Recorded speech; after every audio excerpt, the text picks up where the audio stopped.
But here's the thing that people don't understand about this current proposal, it's simply a test. Let's try and put our money in places where the market does look like it's growing. Perspective. Do we value efficiency more, or do we value the idea of decentralization and trustless systems more? That's such a fantastic point. Arana Ventures. All right, well, I'm Parth. This is Abdullah.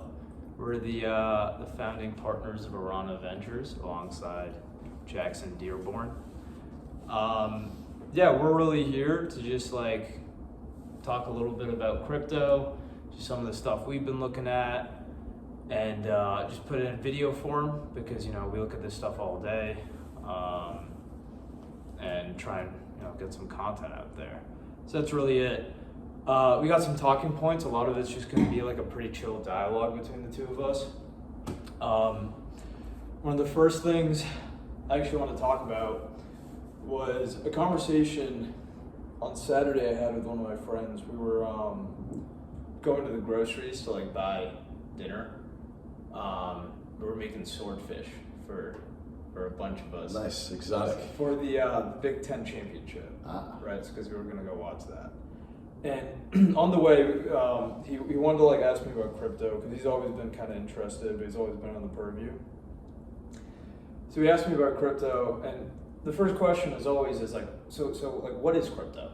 And I kind of explained to him, you know, how we define crypto, which is really just like a token on the blockchain. At the end of the day, a way to represent a form of asset on the blockchain, whether it's a monetary asset or, you know, something less fungible. And then he went into, okay, but what's the utility? Like when you invest in a crypto, where's the value accrual, right? Like very basic questions. And I explained it to him. You know, you got crypto coins and you got crypto tokens. The way we explained it in the pitch deck, that whole situation, I talked about how Bitcoin has a different accrual system and a different incentive model and a different business model altogether in economy than Ethereum, and how Ethereum as a coin is different than Uniswap as a token and so forth. And at the end, he understood it. He did. And that's usually what happens, I feel like. If you like sit down with someone for 20, 30 minutes, unless they're like actively trying to rebuke it, which often happens, if they're actually open-minded and trying to understand it, it's not that complicated to like explain. At a high level, at a high level, certainly can be at understood. a high level. Then what that made me think is, I've had this conversation like multiple times, and what that made me think of is like, why do we as a community have such a difficult time explaining these concepts? It feels like in a one-on-one conversation, if the person's really trying to listen for 20, 30 minutes, you can explain it at a high level, right? And they'll understand it to a much higher degree than they did a half hour earlier. But as a community, we do like a really poor job at that, at trying to get people to hop on board with the very like clear-cut unified definition. Like if you think about what is a stock, clear-cut unified definition, right? What is a loan? What is a derivative? What is a crypto? It's like why is it so difficult for us to create that universally agreed on definition that we can just, because that's a big thing to like get people involved. I think part of it is because there's so many different caveats. Because when you're explaining something like a coin versus a token, or even if you're talking about a token in and of itself can have multiple different values. It has multiple different purposes, functions. And because of that, when we describe what a token is, we go A, B, C, D, and then automatically typically jump into some sort of technicals involving this. But do you need to? You don't have to for the overall view. You really Right. don't. It's not necessary. Like, But even for us though, when we're trying to understand a token, it took some time to sort of really understand the intricacies of it, and to understand how value accrues, because you have to look at multiple projects to really understand it. and go into the business models behind it. You've got a whole economy behind tokens backing them up. And you have all these different mechanisms behind it. But there is certainly a better way to distill what a token is. But in the back of our heads, we know it's all of these different things. I wanted to ask you, I never really got to dive deep into it myself. Yeah.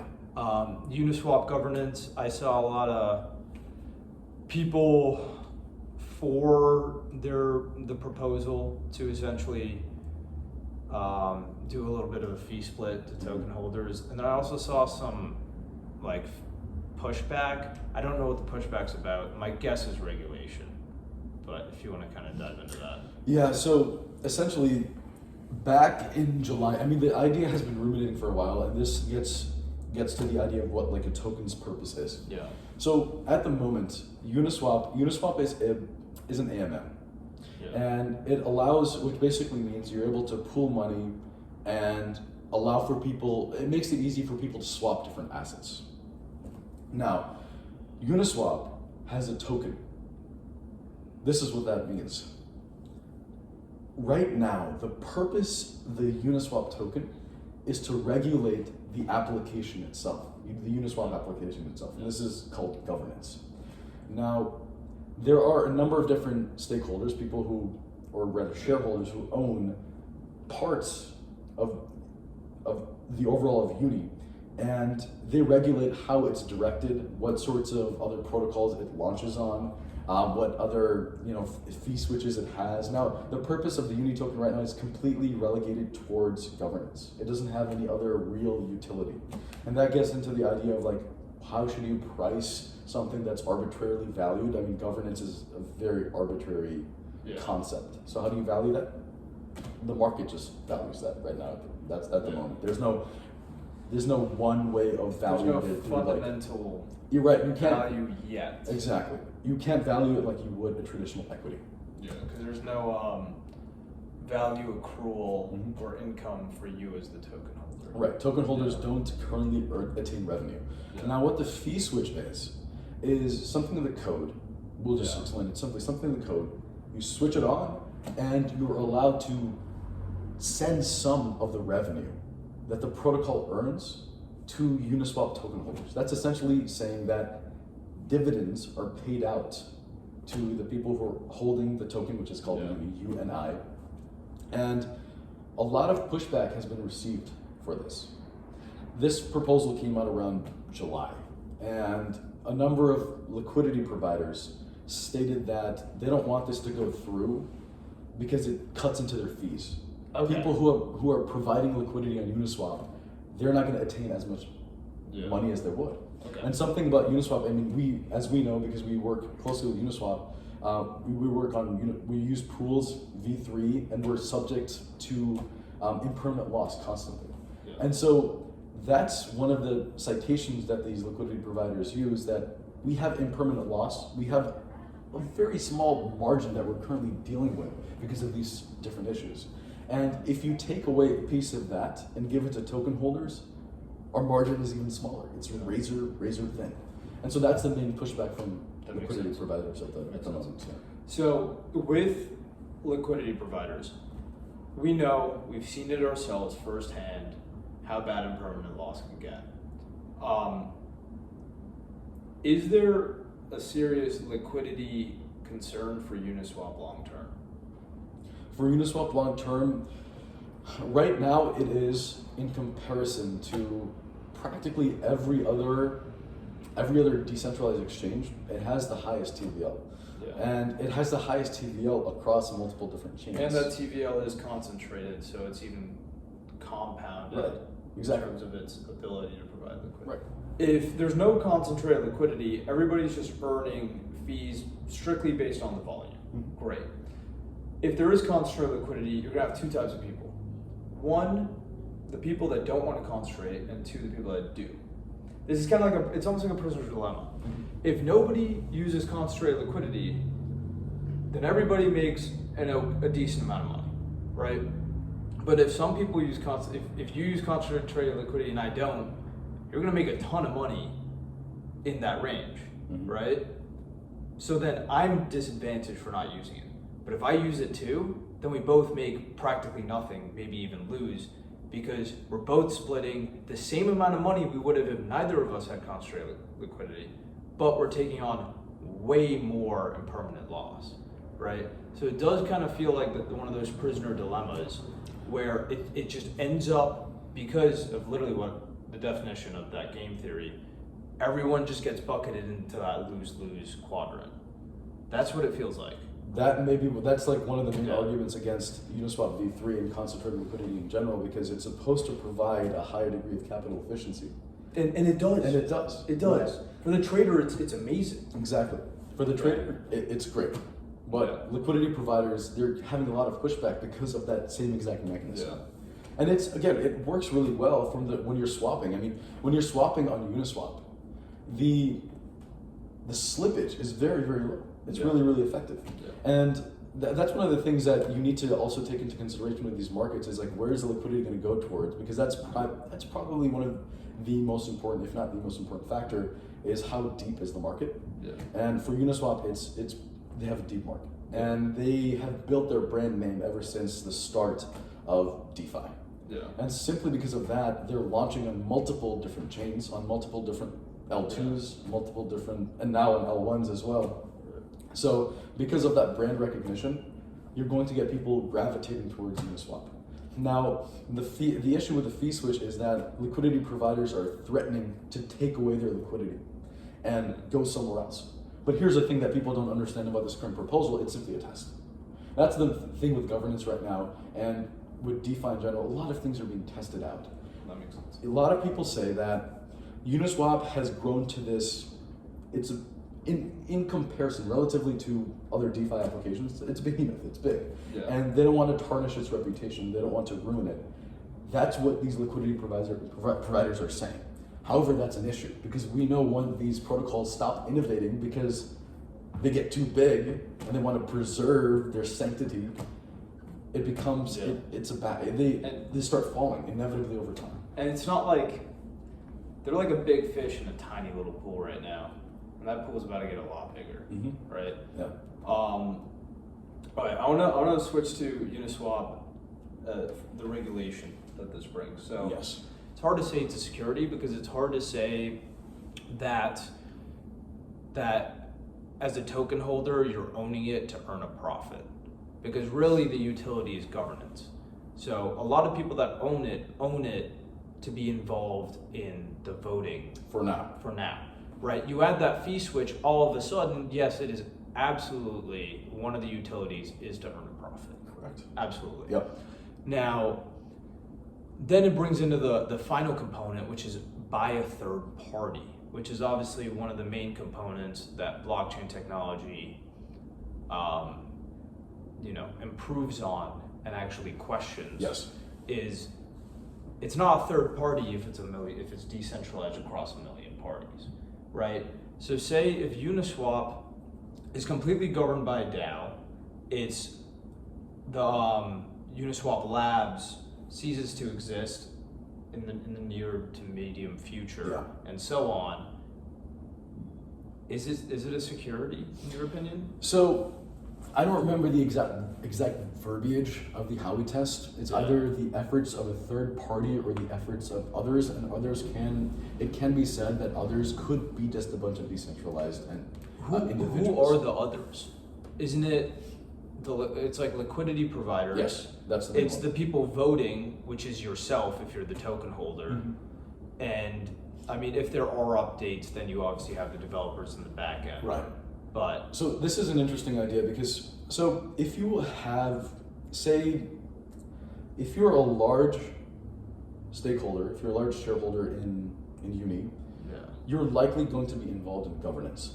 Yeah. If you are involved in governance, you're directly partaking in the ins and outs of the protocol. Right. Meaning it's not from the efforts of others at that point, you're putting in your own effort. Yeah. So here's something that would actually be an interesting switch. So with a fee switch right now, you can say that the profits are given to Uni token holders, right? You can say that, or you can say the profits are given to voters. are given to people who actively partake in governance, because then they're putting in their effort, and therefore the efforts of others isn't even considered. It's your own effort that you're putting. So say you hold the token and you don't vote, which is most token holders. Most people, correct. How does that fit? That, from this definition that I just explained, Doesn't. it would be a security from that sense. Yeah. Yes. So, me personally, I think it's more, I mean, I could see that. I think it's more about the decentralization, right? Liquidity, because this brings into the question, why are there security laws? And I remember you did research on this a little while ago. Security, a big reason for security laws is to prevent essentially a central party that has control over the whole thing, essentially having too much power over your financial situation. Right? Security laws exist to regulate that central party. If there is no central party and is decentralized across many different constituents that are incentivized to act fairly, then the reason for those security laws to exist, in my opinion, are kind of like not obfuscated, or like moot, essentially. It's like they're not. Some of them are. I'm not saying there shouldn't be any security laws, and no, that's not what I'm saying. What I'm saying is a lot of the current regulation doesn't need to apply. Right? A lot of the security regulation does not need to apply to things that are decentralized, because those initial regulations existed to regulate a central party that had too much power, which decentralization, that's the whole point of it. It's getting rid of that. Right. So you don't need the laws that exist to regulate that, because that doesn't exist anymore. That's what I'm trying to say. Right, because fundamentally, the main purpose of the SEC is to protect people. It's to protect people who are just retail investors, people who don't have insider information about certain equity or certain security. And I mean, this was created after the entire debacle in the 1920s, 1930s. So it was, I believe it was one of the earliest decisions made by FDR with the New Deal. He established the SEC, and it was primarily because the stock market got completely bloated. It became a huge bubble in around 1929, and it came crashing down because a lot of the reason it got bloated was because insiders were trading based off of insider information. The public did not know what was going on, and they were constantly lying. There was a lot of fraud going on as well, and there was no regulation to control that. Now, you're right, with a decentralized entity, if you have the dissemination of information across multiple different parties, there's no real insider. And that's the beauty of a blockchain, is because everything is out there. At least it's supposed to be. It's supposed to be transparent, clearly out there. This is why you have decentralized boards, because instead of a board of directors making decisions, you have like you have a DAO. You have a DAO governing these different protocols and entities. And so from that perspective, there should be a self-regulating aspect here, a self-disclosure aspect, because blockchain is supposed to be transparent. Companies, securities, those can be complete black boxes. So that I agree with. That's certainly an argument that's being brought up by the crypto community. And it's being brought up because of a very recent event that happened, being FTX. This is I explained it this way to someone that asked me, because he was like, yeah, I mean, when crypto's more regulated, things are gonna work out, right? And I was like, as long as it's regulated well, yeah, absolutely. But the issue wasn't, I mean, there is definitely a lack of regulation with crypto, but the issue wasn't a lack of regulation when it comes to FTX. I'm referring to FTX now, by the way. The issue was a lack of transparency. Because there's this weird gray area where if you're a crypto exchange, because there's not a lot of regulation, you're not going to be regulated by the SEC, or you can be more of a black box than a TradFi exchange, right? Also, most TradFi exchanges, if not all, are public. Especially if you're just not registered in the US, or you're in the Bahamas. Yeah, you're in the Bahamas. So that's one part, right? The second part is, okay, there's a lack of regulation. You're not being regulated by the governments. You're also not on the blockchain. You're on the side of the blockchain. You work with the blockchain, but you're not on the blockchain. So you're a centralized exchange that is not being regulated by either side. Now, a decentralized exchange is regulated by the blockchain. Yes. A TradFi exchange is regulated by current regulations, right? But that little gray area is regulated by neither. That's true. Yeah. Right? You need to regulate it with one of the two, right? Regulating with the blockchain is just technologically the superior way. It is. It allows these governments to do their job way more efficiently. It's not taking away from the job. It's not impeding on their job. It's helping them with their job, right? If you took FTX and had their proof of reserves, proof of liabilities, essentially the two aspects of their balance sheet, reserves, liabilities, and put that on the blockchain, and essentially they had to have it in a wallet that was publicly known, like this is the FTX wallet of reserves, right? Then everybody, when they put in a Bitcoin, could see their Bitcoin in the wallet, be like, FTX has it right there, if they choose to see it, right? And at any point, if there was any horseplay, any sort of manipulation, thousands of people all across Twitter within 7-8 seconds would call them out on it and start reporting it to the SEC, because we see it all the time. It's self-enforcing. Right? It is absolutely, and it's incredible. And you know, I do think eventually it takes time, because the people that in the government are not, they're not the crypto blockchain demographic. Because what is the crypto blockchain demographic? It's, you know, young techie people, and people in politics tend to skew older and have more of a traditional background, right? And their background's in politics. Like, it's pretty unrelated to tech. Although maybe it shouldn't be, it is.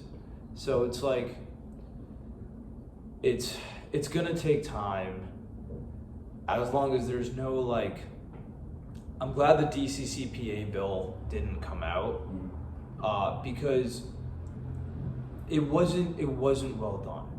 And it wasn't well done because it's not well understood enough yet. And it's also, blockchain is not developed enough yet for us to understand what good regulation is going to be in the long term. Yeah, and that's in part why you have like the Ripple case with the SEC taking so long, because in part the SEC is confused. They don't have the best arguments and judgment calls to be made, right?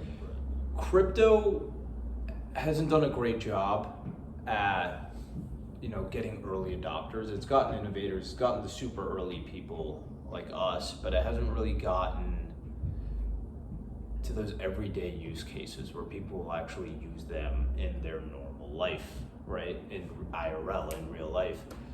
And, you know, looking at that, you'd look at something like DeFi and hope that they would find use cases eventually in this bear market, which is a builder's market. They would find use cases to address. Mm-hmm. And as we're looking at DeFi, it doesn't feel like that. Right. It feels like the same thing it was 2 years ago, except with more pins and needles. Unnecessary complexities. Right. It's essentially the same. It's like you take something from 2 years ago and you add some gadgets to it and make it a little cooler. There's no sense of like an ability to expand out of its current market and start adopting new people and growing its market, right? Which is a little concerning, which is why Abdullah and I said, there's a lot of money there. There is a lot of innovation, but it's not the sort of innovation that's going to grow the market. So us putting our money there might not make a lot of sense. Let's try and put our money in places where the market does look like it's growing. So markets that are focused on user adoption, right? So that's been like a little bit of color background as to like how our narrative has shifted over these past few months. And now we're looking more at gaming and social, right? And then also some of the infrastructure that helps support those projects. Right. Exactly. Whether it's like something like an IMX or something like an Anchor, which has some like gaming RPC or staking, kind of things like that. Mm-hmm. So yeah, I'm just gonna go with that. You can get started on like what you've seen. I know you've looked into the mutable. If you want to actually talk a little bit about what you've seen with the mutable, because I know you've done a lot of deep research there. Yeah. So the first thing before that, it's like we're looking at products here that there is not going to be any sort of adoption for anything built on the blockchain until its use case is multiple X better than what is currently in place. Here's sort of an interesting bias that we have here just in the US or just in the Western world, is that we have so much infrastructure and things in place, just everything is taken care of for us. Yeah. And that's a huge blessing in and of itself. But that also means we don't get to experience, we don't know the struggles that other people go through. And in other countries where you have like these dictatorial regimes, and they don't have, the next day you don't know if your currency is going to be multiple X inflated and you won't even be able to buy a piece of bread. So that's one of the issues that blockchain really solves in the broader context, where it really becomes applicable. When Armageddon comes, when you lose complete trust in your country and the infrastructure around you, you're going to turn to trustless systems because you can't trust that centralized entity anymore. Yeah. The current centralized entities around us, obviously there are trust problems here and there, but they provide us with so much efficiency. And that's where we get to the debate of what do we hold more dear from a practical perspective. We can say one thing from a thesis perspective, but from a practical perspective, do we value efficiency more, or do we value the idea of decentralization and trustless systems more? We have the privilege of selecting between the two when we're in the Western world. We don't have that. People don't have that privilege elsewhere. That's such a fantastic point.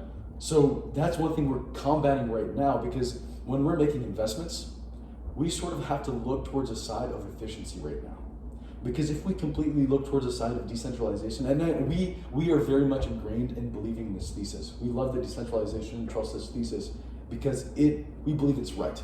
We believe it's true. Yeah. When centralized entities fall, it's what people will naturally go towards. And we see that in other places. Yeah. But from an investment perspective, right now, we have to look at efficiency. We have to look at adoption. We have to look at what draws eyes, what is flashy, and make good investment decisions from there. So to go off that really, really quick, this last cycle, remittances, which in my opinion are one of the most clear, impactful use cases crypto has ever brought to the table, remittance tokens did nothing. Yeah. Did nothing. Which probably says more about timing rather than technology. Mm-hmm. It's more that, because I truly believe, yes, it is eventually going to happen where people are going to go toward crypto for remittances. They already do to a degree. They do, because if you look at smaller countries, right? Yeah. The number one use case in say Venezuela for DeFi is remittances. Yeah. But from a volume perspective, relative to everything else, it's Right. very small. Okay. So you're saying there is adoption there. It's just there isn't volume. There simply isn't enough adoption, because one of the issues with these say third world countries or countries with less infrastructure is that in and of itself they don't have this much infrastructure. Yeah. They don't have these wallet setups. They don't have these smartphones. This will come over time. Yeah. But simply because of that, they're not able to access these DeFi solutions. But there are multiple. If you look at it from a relative perspective, say there's $1 billion being traded on a certain DeFi platform in the Western world. That accounts for maybe 1% of all the DeFi transactions in the Western world. Now, if you look at something similar, if you look at remittances in say Venezuela, take all the DeFi transactions that occur in Venezuela, over 70% will be for remittances. Yeah. But it won't be like $1 billion. Right. It'll be maybe That makes sense. a couple $100,000. That makes sense. Philippines, though, a lot of that was gaming. That was gaming, Axie Infinity. But imagine you're like part of the gaming community, and all of a sudden these articles from these like crypto bros come out, like us, and it's like articles of like gaming is the new way to make money, and your whole thing is like you got back from your 9 to 5, which is probably more like a 9 to 7, and you ate your dinner and you're just trying to chill and game, and now it's more about money again. Yeah. It completely ruins your hobby, Yeah. Something you love. But the truth is, that's not what crypto gaming is about. That's what it was made to be, right? Crypto gaming is not about making money. Crypto gaming is about ownership. It's about ownership. And yes, ownership can lead to monetary gains. Doesn't have to. And for most people, it won't. In digital games, you don't own your cards, right? If the game goes down or anything, you don't have the cards. You can't take those cards elsewhere. It's just there, right? And it's part of their database. With NFT technology, you actually own the cards in your wallet, and you can trade them on an open market, right? You're not like buying a pack from them and then like having to like do nothing with those cards. You can actually openly trade them with other people all around the world instantaneously, right? Without a centralized party having to do it, take some massive cut. Maybe it's like, right? Yeah. It's just done in an open setting. Right. And right? think about it. And that's incredible. Right. And yeah. Think about when you're like, say you're a kid, right? Say you're just playing your game for fun. You have the perception that you actually own what you're owning. Yeah. You're not thinking about there's a database somewhere else that Activision Blizzard owns your items, right? It's, I actually own this item. But you really don't. So from that perspective, it's like you think, do you have to advertise to gamers that you really, really, really own this item?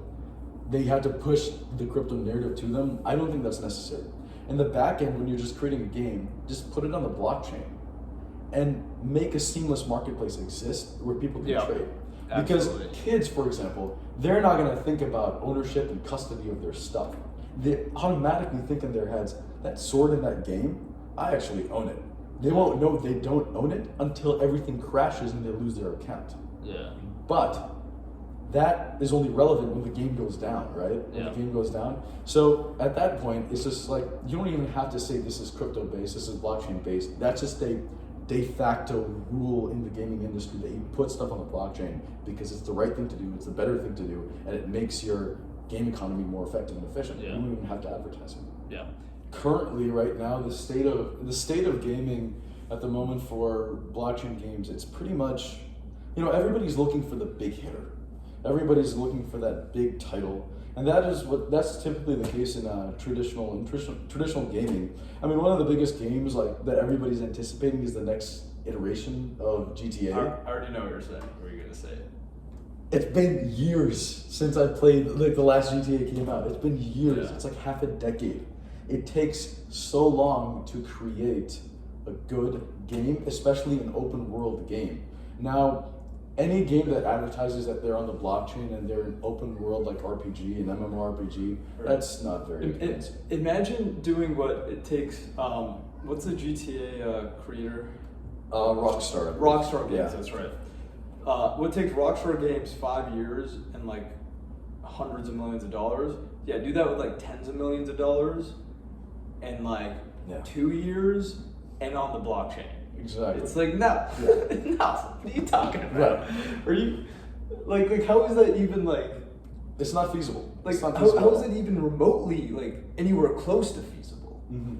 Not at all. That's where you're going to get like smaller games. That's why our entire focus is on indie games.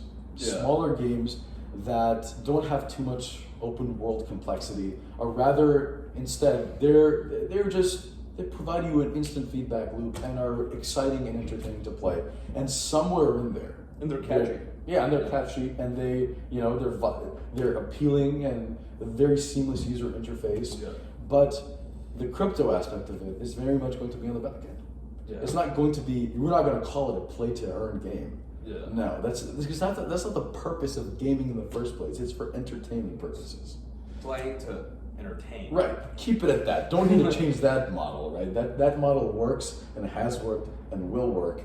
And the thing is, in the back end, we can make stuff more effective and efficient and introduce crypto concepts. We can introduce tokenization. but we don't have to force feed it to people. That's what turns people off. Yeah. So that's the current state of what we're looking at. That's the market we're trying to really identify the games and the developers and the studios that really know that is the direction they need to go. Yeah. And those are the games that will be successful. And say, for example, Immutable is doing a better job of that nowadays. They're bringing on games and partners who are trying to create genuinely good games. And they're just built on the blockchain. They just so happen to be built on the blockchain. That's the case. Now, Immutable itself is also a game studio. The way it came about is because they were trying to develop a game, but they got frustrated with blockchain game dev because it was very, very clunky. And so nowadays they have like 4 different SDKs. They have a very responsive API. And so they're really iterating on their dev relations and seeing how they can provide developers the tools to create these really effective games. And the thing is, you can, on Immutable, it's an L2. So you can really transact things very, very quickly, and you have ownership of them. Yeah. And you can mint thousands and thousands of NFTs almost instantaneously. That's great. And that's exactly what stuff like Gods Unchained is doing. Yeah. Hopefully Luvium does well. They're calling it a AAA game. I don't believe it, but hopefully it does well. It would be nice to see a game like that succeed as well, something more open world, not just a card game. Because I personally like playing more open world games, and I think you do as well. Yeah. So it would be exciting to see something like that. It's gonna take time. I don't think I'm getting this one back. All right, let's cut it there then. Yeah, I think we're gonna cut it here. Yeah. Thank you. I guess this was it. Really appreciate it. I doubt any of you have survived this far. How long has it been? 57 minutes. It's about to be 57. All right. Peace.